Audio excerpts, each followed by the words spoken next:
They would have hoped to really been holding you back, but truly they was the jump starter to get you started and get you going.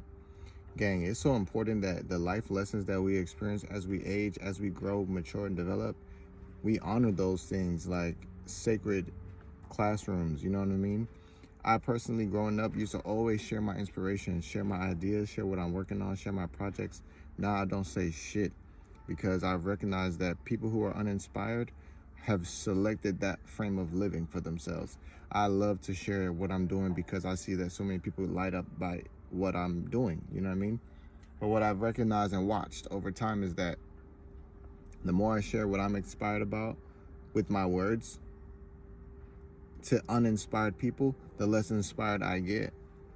It's like I'm looking for them to be happy about what I'm doing, but it never been like that. So a few years ago, when I started recognizing, like, every time I talk about what I'm doing, that shit slows down. I don't even know nothing to say. I just pretend like nothing's going on.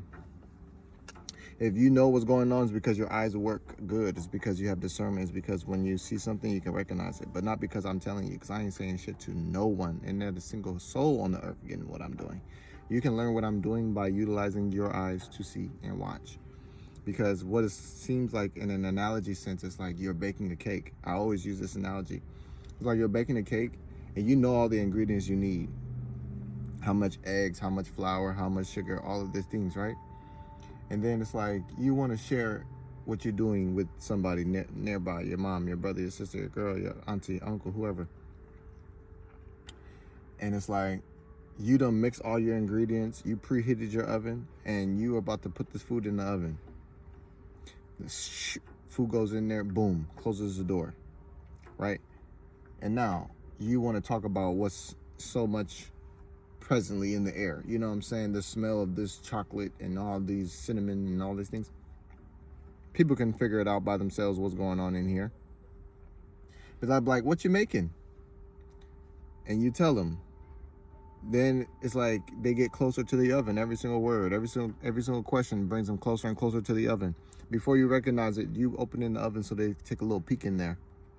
Shh, all that heat just escapes. Shh, all that passion just escapes. Shh, all that intentionality just escapes. I can't help it. It just happens to be like that. I wish it wasn't like that. That's how far as I've seen it. That shit has not changed. And so every time you're talking about what you're cooking slower because the heat is being dissipated into the kitchen, being dissipated into the air, just so that they can breathe and know what's going on. They don't need to know, nobody. They're going to be at a greater benefit if you just keep the oven closed, keep what you're working on secret.